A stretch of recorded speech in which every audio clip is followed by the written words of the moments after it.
لو كان نفسك تخش فيلم برشامة في العيد فالفيديو ده هيقولك اذا كان يستاهل تخشه ولا لا. فيلم برشامة من بطولة ناس كتير قوي، هشام ماجد، باسم سمرة، ريهام عبد الغفور، ميشيل ميلاد، مصطفى غريب، وحاتم صلاح وغيرهم.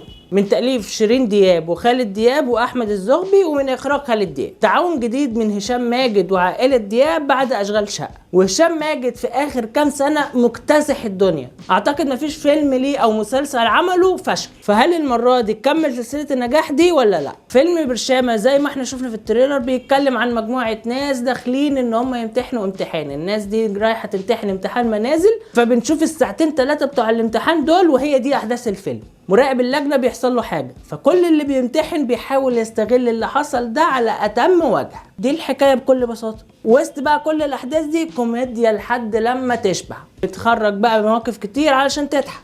باسم سمرة وريهام عبد الغفور اللي اتحفونا بتحف فنية في مسلسلات رمضان، جايين بقى ايه، نهدي الريتم شوية ونعمل حاجة خفيفة ولايت. بالنسبة لي أنا باسم سمرة دوره كان صغير، يعني ممكن أي حد يعمله عادي، بس هو برضو كان كويس فيه. ريهام عبد الغفور برضو كانت كويسة، رغم إن هي كان ممكن يكون في ناس تانية يعملوا الدور أحسن منها، بس أنا ما عنديش مانع معاها، الدنيا تمام وحلو زي الفل. باقي الممثلين بقى حاتم صلاح ومصطفى غريب وعارفة عبد الرسول وميشيل ميلاد هم اللي كانوا شايلين كل الكوميديا في الفيلم. وطبعا هشام ماجد هو المسؤول عن انعكاس الكوميديا، ومن غيره ما كانش هيبقى فيه أي كوميديا موجودة في الفيلم. الفيلم ده بالنسبة لي هو فيلم عيد بامتياز. أنت سيادتك مكتئب، زعلان، زهقان، عايز تخرج، عايز تخش فيلم ساعتين وتفصل كده وتروق دماغك، يبقى الفيلم ده ليك. تحن ان انت تخش وتقعد ساعتين من غير على الاقل ما تضحك شويه. فحقيقي الفيلم كوميدي جدا. عيبه بس بالنسبه لي ان انا حاسس ان هو مش قابل للمشاهده كتير. انت مره واحده بس هتشوفه، لما تشوفه بعد كده مش هتضحك قوي. ليه؟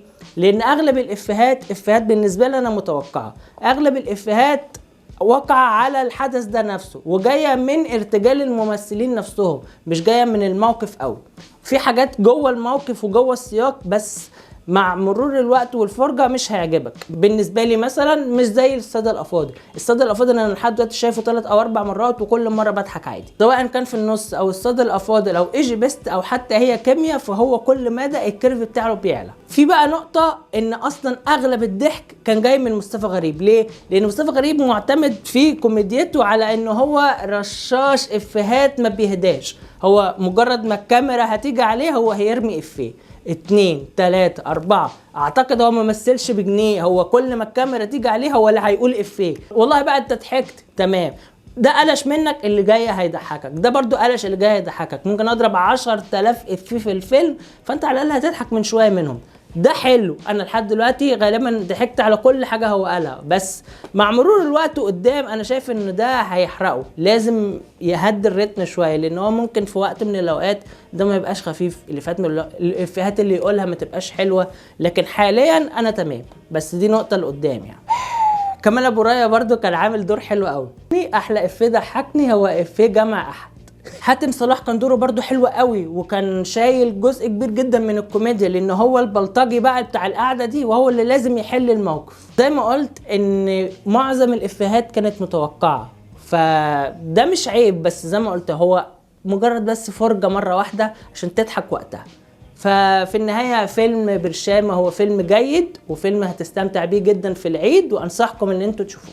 قولوا لي ايه رايكم في الكومنتس، الفيلم ده احلى ولا الساده الافاضل؟ وكده من افلام العيد فاضل فيلم فاميلي بيزنس بس، فان شاء الله هشوفه وانزل عنه ريفيو، لان سفاح التجمع اتشال بدون اي سبب بصراحه لحد دلوقتي، وقرار غريب يعني.